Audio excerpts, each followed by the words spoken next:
Hey everyone, Dogmatic71 here and welcome to Dogmatic DIY. Today I'm going to show you how to make a pub table. A pub table is pretty much a bar table. As you can see here from this picture, everything I'm going to purchase is from Home Depot. I'm getting this live edge piece, it's 6 feet long here. That'll go nice in my cottage in the kitchen.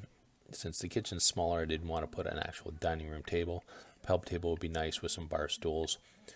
And since we're going to eat off it, we're going to use a food grade resin, and also you can purchase at Home Depot. So let's get started. Okay, so here's a picture of the plans. As you can see, it's like a 6 foot long, 72 inches, 3 feet high to the underside of the table, if you noticed here, and 4 feet long between the legs, the outside of the legs. Now on the width side it shows 24 inch. One thing is, when you buy a live edge piece of wood, a lot of times it varies. Unfortunately mine wasn't quite 24, it was closer to 20, so you just have to adjust it to fit, right? So as you can see, I'm just gonna make the legs out of 4x4s, and then I'm going to use 2x4s to strengthen around it. And I'll have to get rid of the bark here on the side. They don't recommend you getting rid of the bark. So what I did is I bought 6 foot 4x4s, and then I had them cut it down to 3 foot sections right at the hardware store, right at Home Depot. And then this is going to be my footboard. That's gonna, you'll be able to rest your feet on there when you're sitting on your stool. Now, with the sandpaper here, as you can see, I start at an 80 grit and go all the way up to I think I had like a 600. So you start with the 80 and then you move up. So you want to make it as smooth as possible, especially when you put in the resin on, because you don't any little hole the resin is going to find and it's going to just seep inside. So you want it smooth, but you don't want to get rid of the character of it as well. So you start low to get rid of the rough spots, and then you move up into a very, very fine sandpaper until it's smooth. Now see some of that, there's going to be some character stuff. So what we're going to do is we're going to fill in any big holes without losing the character. So let's get to the next step. So what we're going to do is we're going to use a chisel and a little hammer, and we're going to get rid of the bark here on the side. As you can see, there's all that bark. If you don't get rid of it, it'll just end up falling off soon enough anyways. So you want to get rid of that first, and then kind of lightly sand down that. You don't want to get rid of the curves and stuff like that. You just want to get rid of some of the sap. As you can see, there's some sap there underneath the bark. So we're going to do that, and then we'll go on to the next step. So let's move on. So if you're working with more than one person, or you're just working with you by yourself, before you start standing or whatever else, you can cut your 2x4s that are going to brace around. Now if you follow my plans there, I have it braced under the table. So we'll go there and we'll cut these to size according to my plans, and then we'll start sanding, because what we want to do is I want to put at least the base that's under the table, so when I pour the resin and let it dry, it's not drying to whatever, either the table that I'm pouring the resin on, or if I put the tabletop on top of even anything, it doesn't stick to that, at least because on these 2x4s, the framing is going to be recessed inside underneath the table, so that it doesn't go right to the edge. So just go back to my my plans there, and you'll see that it's recessed in. So that way the resin will fall off the edge and it won't stick and be stuck to whatever you're resting it on. Okay, so what we'll do is let's just cut all these pieces, and then we'll move forward and go and start sanding it down. So after I've cut the 2x4s, as you can see, I've put them together on here. So what I did is I kind of mapped out with a pencil where I'm going to place them. So now that I'm going to place them, I glued them down, as you can see, and then I drilled pocket holes for all the screws. So since this is 6 foot, I put 6 on each side, as you can see. And I used wood glue to get it to kind of make it a little more sturdier.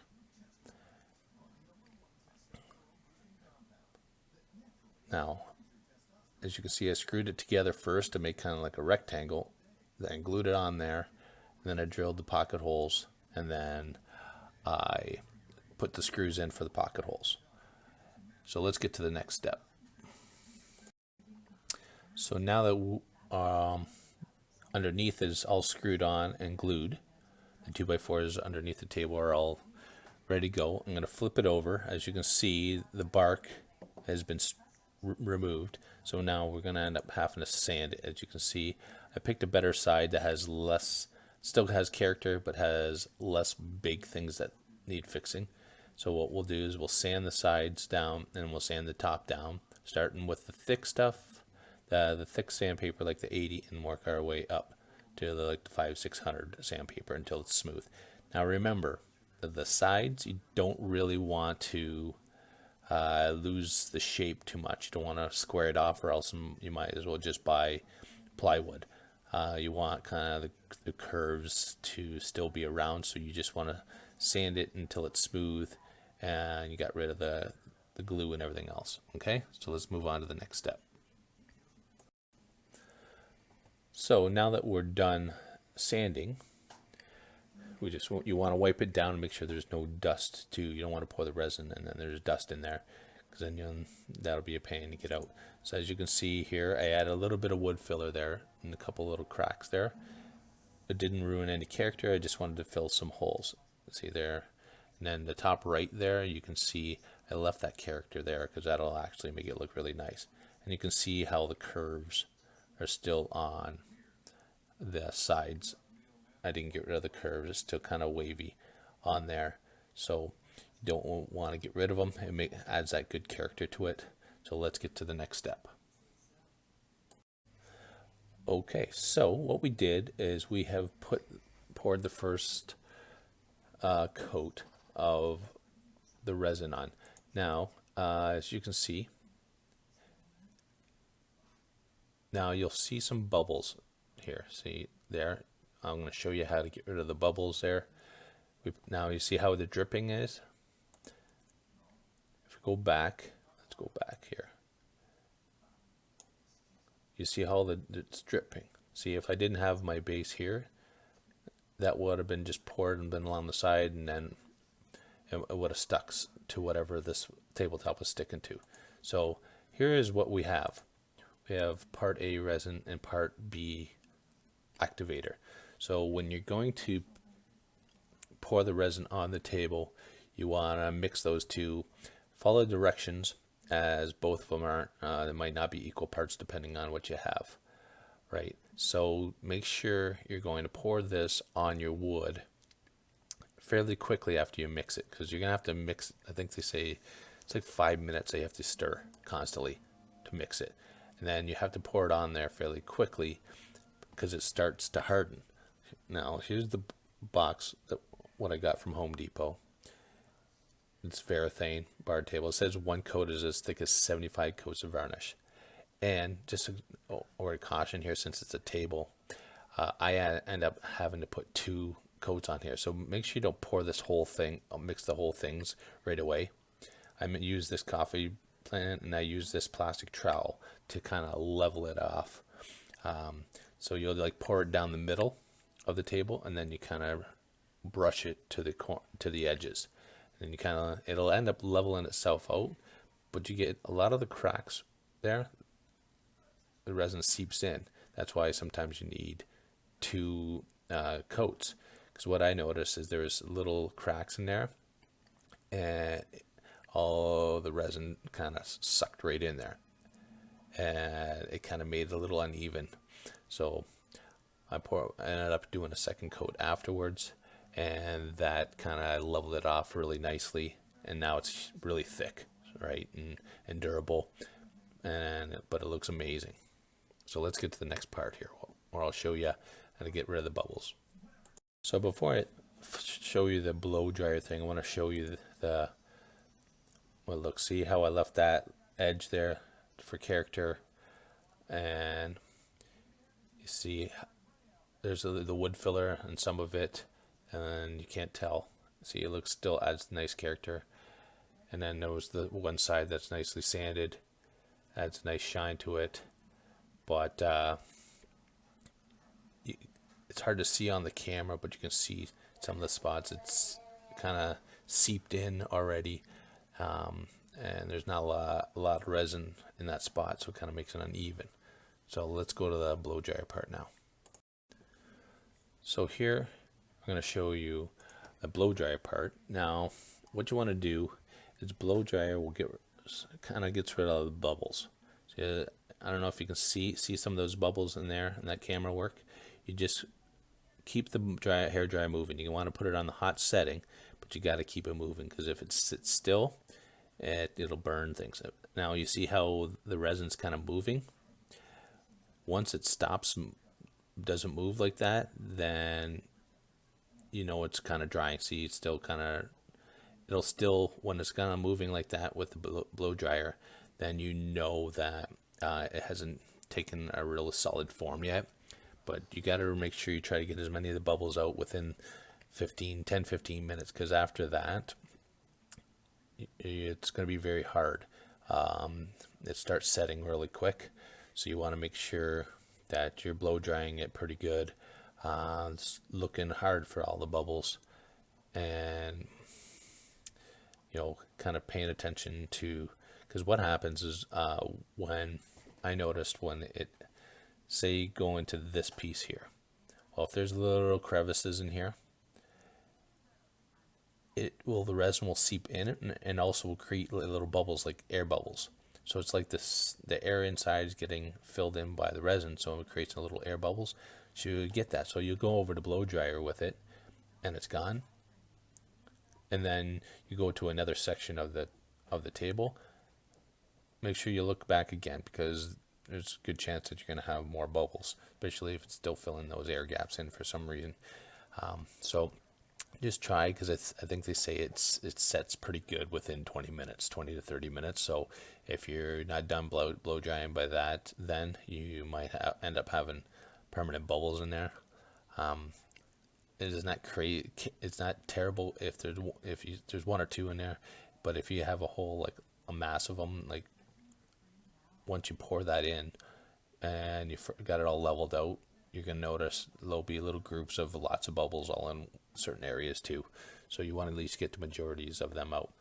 So, and then after you've done blow drying, you got to let it sit for, I think, depends on how the temperature of the area it's sitting in. Like this is a garage in the summertime or whatever. They don't want you to put anything on it for 3 days. If it's colder, it'll be even longer. So what you can do after this, you can get all your other pieces ready, paint them, or whatever you're going to do with the legs and everything else, and get them ready, because you really can't really touch this table for a little bit anyways. What I ended up doing is I ended up putting the second coat on after 24 hours. It's okay that way, because you're just putting another coat on it, but they just don't want you to put anything on there or any weight on there for 3 days. So what I did is I just put the second coat on the next day, so it wasn't even 24 hours, but it was long enough where I could put another coat on. It didn't affect it, and then I left that for 3 days. Let's move to the next part here. So now my pub table is at my cottage, in my garage at my cottage. So what we did is we didn't put the legs on it and all the other stuff on it yet. We wanted to, it's easier to transport the whole thing in our truck if I just had the tabletop like that, and then all the legs separate. That way it didn't take up as much room in the truck, easy to transport. And then once I got it to my cottage, I was able to put it together.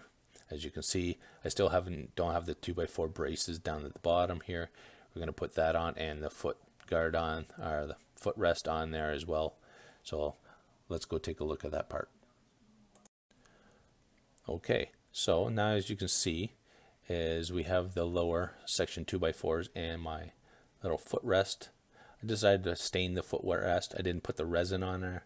I just stained it with like a clear coat. Kind of give it a little character. Then rather than making it white as well. But you can see I have everything in. Now I have it against the wall, and you can see it's actually nice. I know you can't see the water from my windows, but you can see that it's sitting there, and then I'll show you a picture of it with the bar stools. So when we're sitting at that table, we can look out at the water. So let's move on to the last part. All right, so you can see I just put the stools around it. As you can see, the tops of the stools kind of match the top of the table, and then the legs are white and match the legs. And I still have to, you can see, I can still have to put some wood filler in where the screws are, and put another coat of paint on the white part. But as you can see, the tabletop's nice and clear and smooth. I'm gonna go give you another look so you can see the water. So we're looking out at my cottage. Nice day, so you're always looking out, but you can see how when I get to the table here, how nice and clear it is. It's going to be durable, and it doesn't take up a lot of room. So I know this is a little different than other people do it, as some people do like a speed version of each part. I had to do a commentary over it as everything was so loud in the shop, and then I had to piece it together with it.